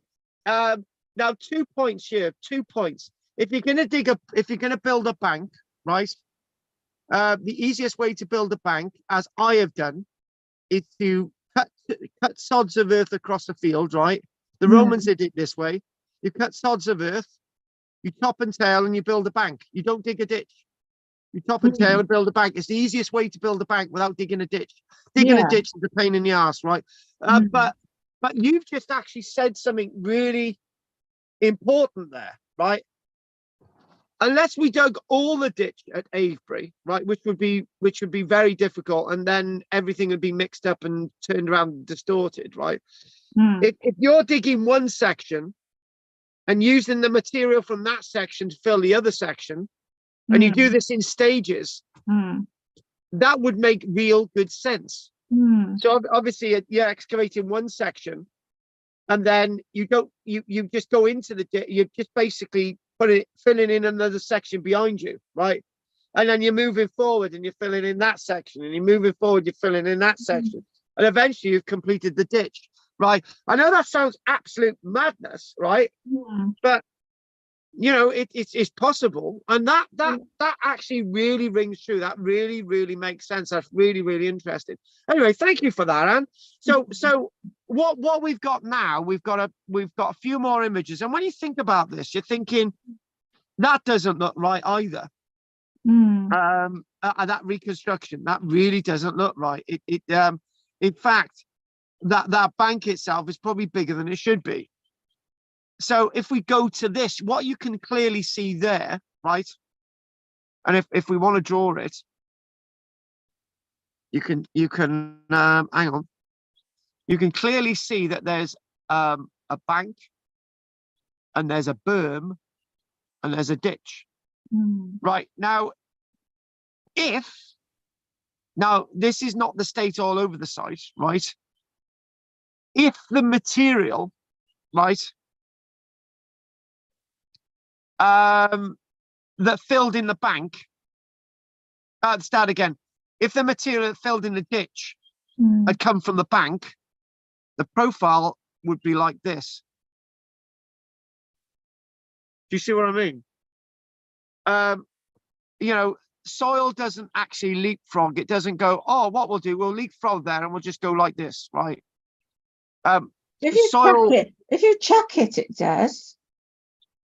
You know. yes, but if it's naturally filled in, it doesn't. No. Actually, you know, when you said you chuck it, right? This is the line that I'm going in. I'm not actually chucking it in, but what I'm saying is that it looked to me like it was deliberately filled in.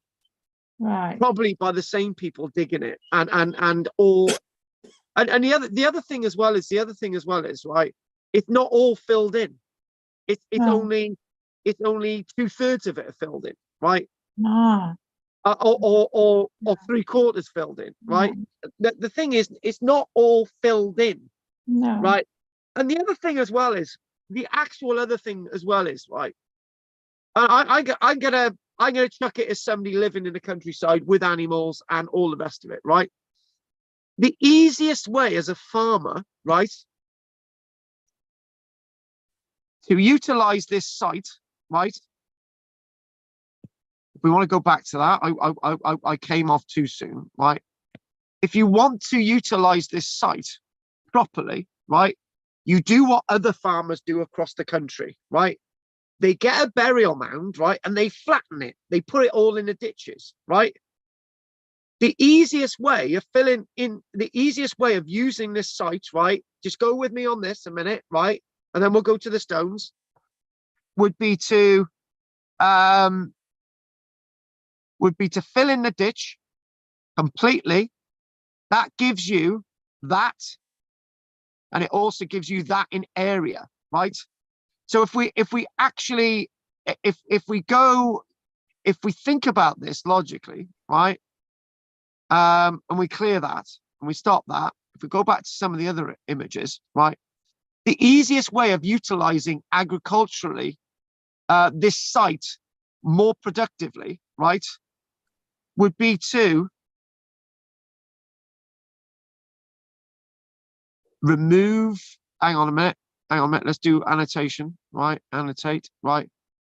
Would be to actually get rid of the ditch and the bank, right? And that would give you all of this area, right? It would give you all of this area agriculturally, right? It would give you all of that area, right?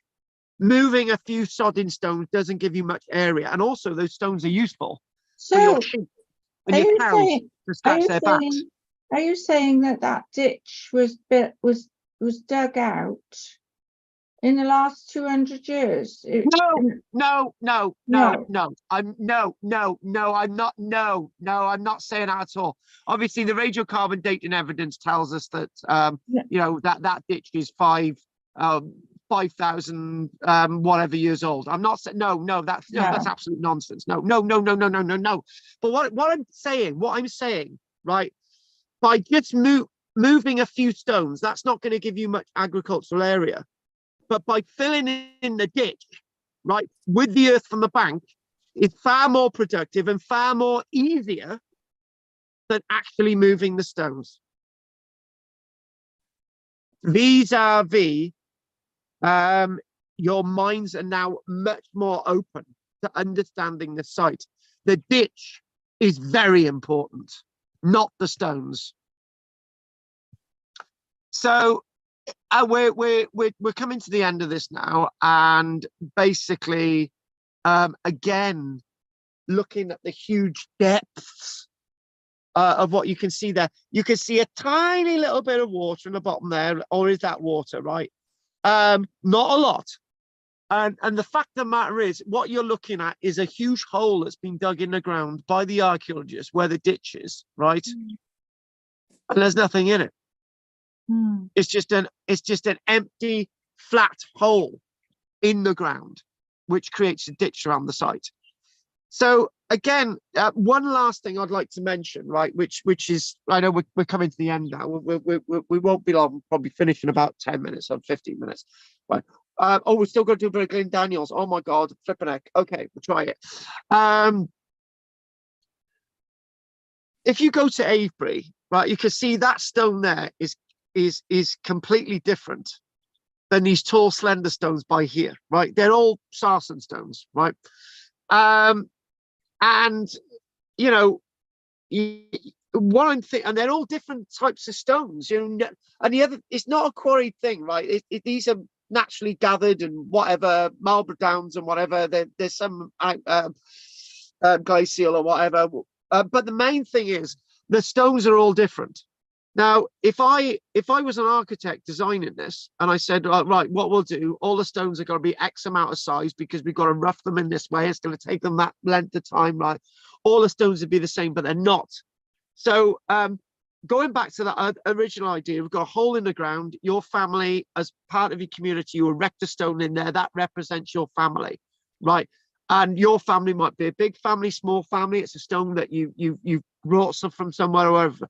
But the stone represents you and who you are. And this is the idea of some of the other stone circles in Britain, like Sten where you've got these weird stones and there's slants on them and all the rest of it, right?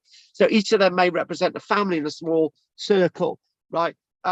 This was meant to represent a number of families, but the families just didn't move into the landscape, right? Now, one thing I used to say, and I'm going to say I was wrong, right, was that I used to say, right, that where you've got what you can see, right, is when they've done this high resolution stuff, right. In fact, there's no evidence that there is any holes in the ground there at all, right? There's holes in the ground here, but there's no holes in the ground there, right? There's no holes in the ground there. These represent holes, that represents a hole, that represents a hole, right? So they didn't actually complete all the holes in here, right? And there's a few holes here with no evidence that there are any stones in them at all, right? Now, I used to say this, right? I used to say that maybe, well, I'm wrong now. I'm wrong, but maybe what there was that as families move into the area, they bring their stone with them that's on their agricultural land, and they want to move it somewhere. It's a pain in the arse. They get a little bit of help, and they move the stone there, and they put it in a hole, right? And then I used to say, oh, well, as they're moving, right, then they move their stone with them, right? I'm not going to do that anymore. I'm not going to say that I believe that one anymore. However, if you were somebody studying Stonehenge, you would believe that, because the idea of Stonehenge is that stones moved around at Stonehenge. They took them out of holes in the ground and they moved them around and dotted them like chess pieces on a board, right? So I don't see that. I don't get that. I don't see the movement of stones in the way that they say them at Stonehenge. And I don't see that here either. So again, I was wrong in that assumption in the past. And I'm wrong in assumption in the past because again, there are whole areas here. There's no evidence that any stones were there at all. Actually, no evidence. So there were never, ever 90, 100 stones around here, ever. It could not have happened, right? And when I say ever, right, Goff gets very excited with that. So again, what we're looking at this, as we're coming to the end, what we've got evidence of, I drew it slightly wrong earlier on. It should have been that way. So you've got more evidence of a stone circle there. You've got that stone circle there, right? So you've got 3 stone circles, and we now know that the stone circles predate this monument because they're directly under the bank and the ditch, right? And there is evidence of a wood henge, which we showed you earlier on, right? And you've got another weird monument there as well, which we're not really sure what that is. But this has actually been through high resolution LiDAR resistivity. You're talking about all the skills of even phosphorus and working out all those types of elements and workings in the ground. So this is sort of the end plan as we sort of know it now, but things are going to actually change over the years.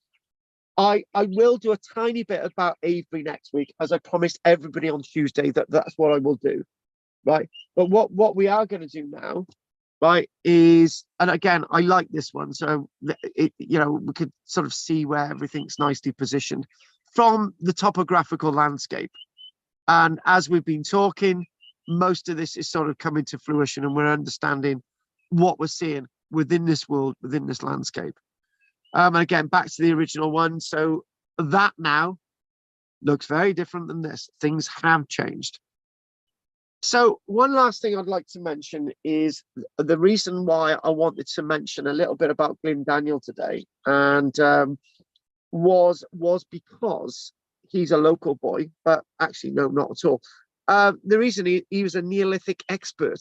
This was his period. He lived and breathed the Neolithic. He lived and breathed prehistory, but he very much loved this period of the Neolithic world, and he had a lot to say about it. So one of the things that we do know is he was very much in love with Tinkin's Wood. He actually came to this area, but he from about the age of 5 he went to local schools. Little bit about Glyn Daniels. He died at the age of 72 in 1986, but he continued working until the last moment. He was originally born in Pembrokeshire, and his family moved over here because of work. He was born on the 23rd of April 1914, which is actually very close to when my own granddad was born. He ended up going to Cambridge University, become an expert of European Neolithic archaeology. He became Disney Professor of Archaeology at Cambridge in 1974. He still edited quite actively Antiquity until 1985, 1 year, well, a few months before his death.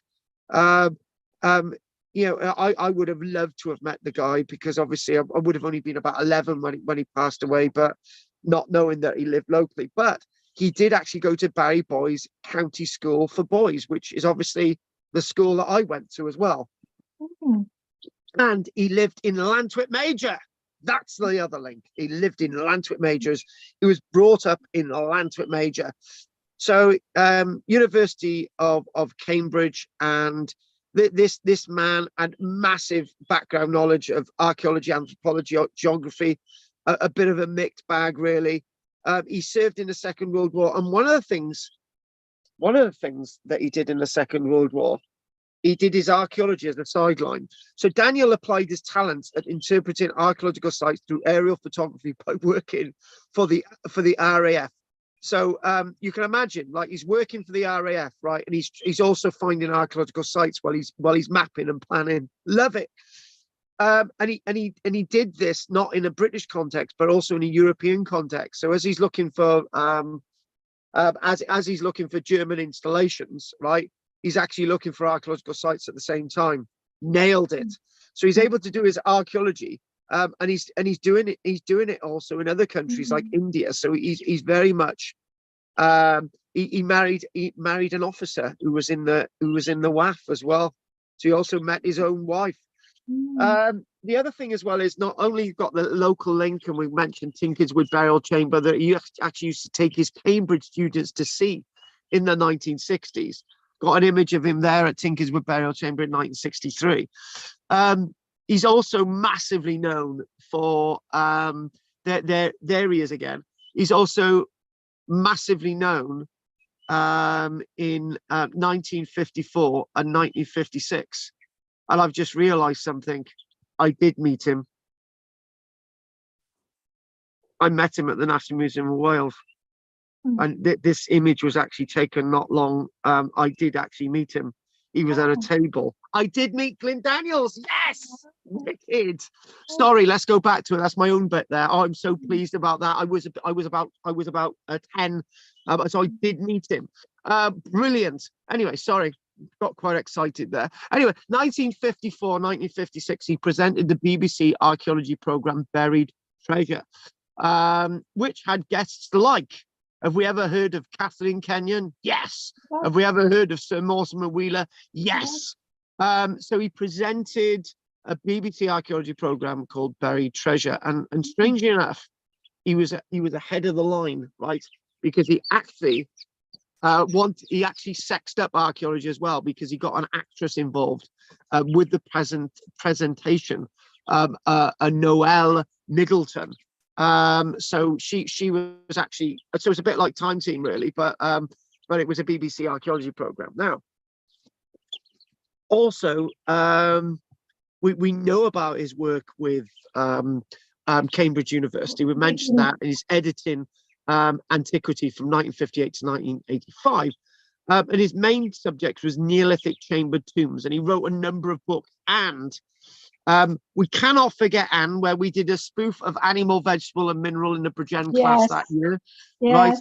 Right. This was based, and basically we had to do a little bit of research on this, didn't we? We had to have a little box and we had to have a little thing, Animal, Vegetable or Mineral. And basically he appeared on television.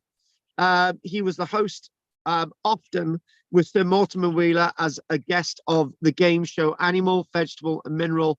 And he was the television personality of the year in 1955. That was before I had the television. What's that?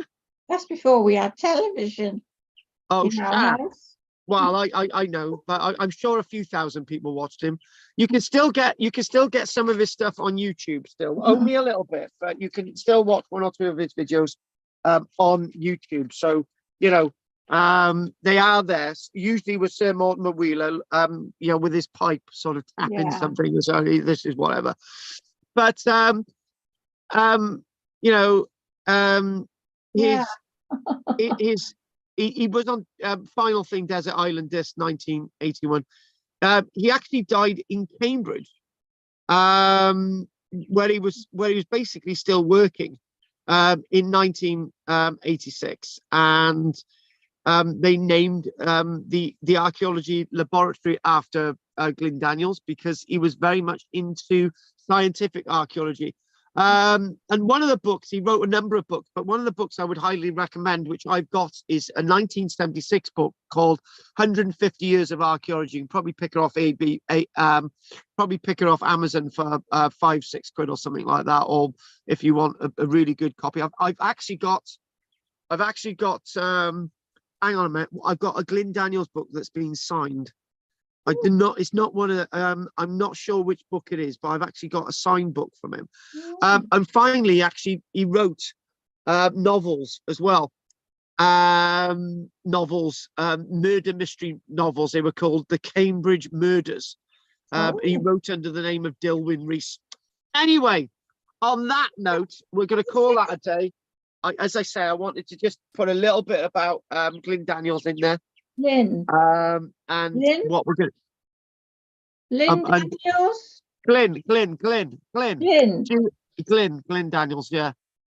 And that is the Cowbridge, that is the light, that is, I can date this image because that there was originally in the Cowbridge Museum. And obviously, I think probably by about 1985, it'd been moved to the National Museum of Wales, because I remember we strangely something not quite. I went to the we went to the Cowbridge Museum, and it was about 1990, right? And I remember them saying that the Cowbridge Lion had been taken away a few years earlier. Well, we know when it was taken away, about 1985, because it had only been excavated just a year or so before that. In Cowbridge at Hopyard Meadow. So there is the lion behind it. It's only actually a small lion. It's only a small lion. It looks big there, but it's pretty small, you can tell. On that note, I do remember him. I do remember meeting him, and I think that's Dr. Green on the right, and they were at a table. I spoke to both of them, and Dr. Green is no longer with us, nor is Glyn Daniels. And I said it's a shame I didn't meet him, but that jogged my memory, and I did meet him. Anyway, so what we're going to do, we're going to call it a day, and so pleased I made a personal discovery in my life. And looking at the chat box, which I'm sure there's a message from Henry in there, I might have to leave in 10. Oh, well, you're not leaving in 10, Henry, because we're going to finish in a moment. Are you still there? Oh, yes, you're still there. I'm still here. You're still I gotta be honest with you, right? Henry's cheeks always look red and golden. They almost look as if you want to give him a big sloppy kiss, right, Henry? What? I didn't hear that. Oh, sorry. That's good. Anyway, Henry, you don't know. Right. Anything you want to say, Henry? No, that was very interesting. Somewhere I've never actually been. I think I've driven past it so many times, hundreds of times, but I've never stopped. So I think it's encouraged me to actually make that stop. You know what? What I would do, Yeah. Henry, right, is do something what I said on. Do something I did earlier. Said earlier on. Park your car, get out your car, have a look at the stones, think, get back in your car and drive away. That's the best way to see Avebury, because the impression needs to be away from the tourist dollar. It needs to be away from the signs, and it needs to be away what other people tell you about it. Experience Avebury for yourself, and that's what it's meant to be experienced. Right, thank you for that. Well, yeah, you can go when there's not a lot of people there. I mean, in the winter, you know, people don't go in the winter. Carl always used to take us looking for things in the winter. Exactly. Henry, anything you want to say before we move on to Anne?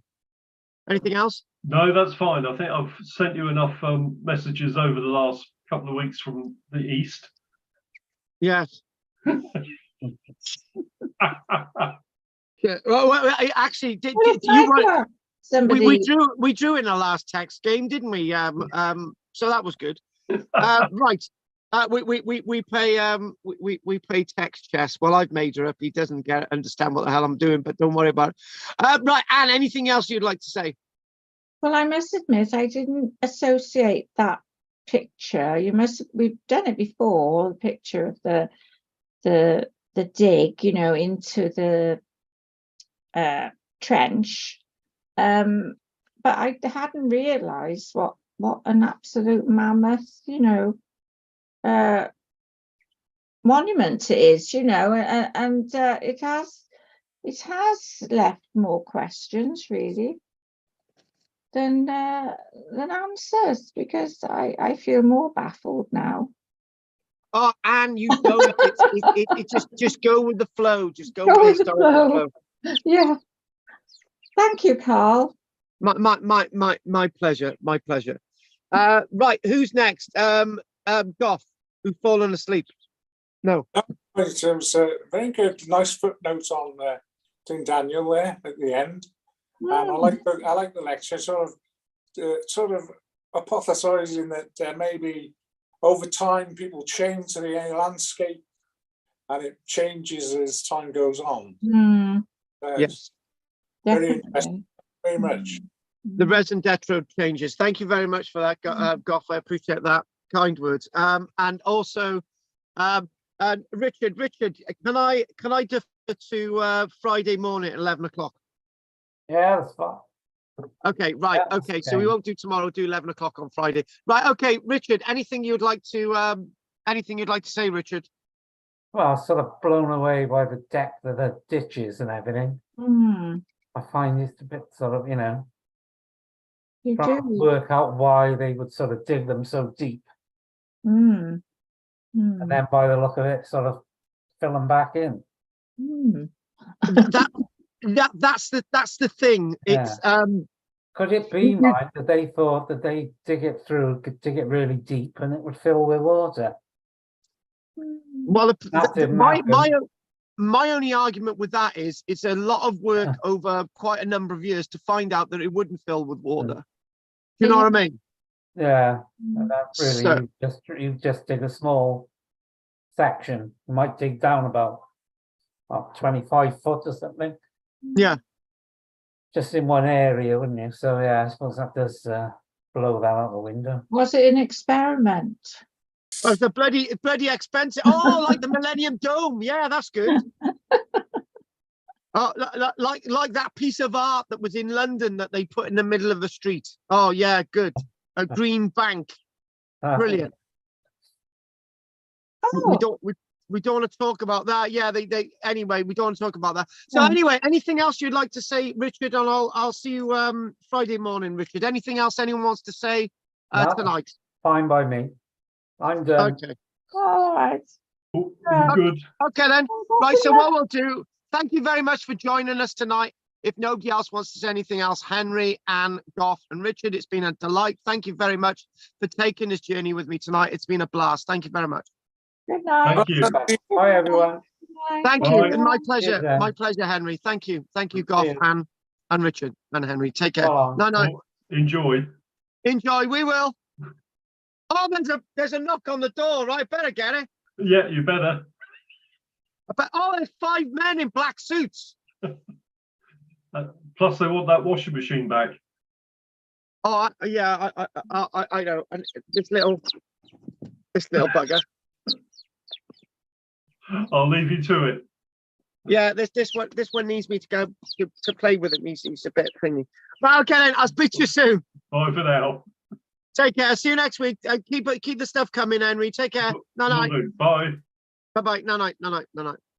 That was good. That was quite a lot of depth in that. I'm actually a bit blown, really, that we've managed to get that. But really dark outside. I've actually got to go outside and lock up, and I don't want to. I really don't want to go outside, but I've got to go outside. It's horrible. It really, really is. Anyway, I'm gonna call that a day now, and what am I gonna say next? I'm going to look at all right, yeah, I don't know if anyone else has got anything to say online. We didn't have any talk online, but I do know by the analytics that we had oh, did we have 29 people online, or was that yesterday? I'm not sure. We had a few people online today. Hang on a minute. How many did we have online? We had 10 people online today, so that's good. Not bad. So, and obviously my students as well. That's brilliant. So let's have a quick look in the chat box. I might have to leave in 10. Well, when was that? To 8:51. I might have to leave in 10. Okay. I might have to leave in 10. That could be 10 o'clock, 10 minutes. Anyway, don't forget to like and subscribe and join. It's been very good. And don't forget to show your support down below. Thank you very much. Again, I might have to leave in 10. Okay. Diolch yn fawr chi. Ymor o hyd. Hang on. Oh God, what's happened now? Oh, right. Okay. I need to get this off. How do I send this off? On your marks? Because it do. Okay. Nos da. Diolch yn fawr chi. Thank you very much.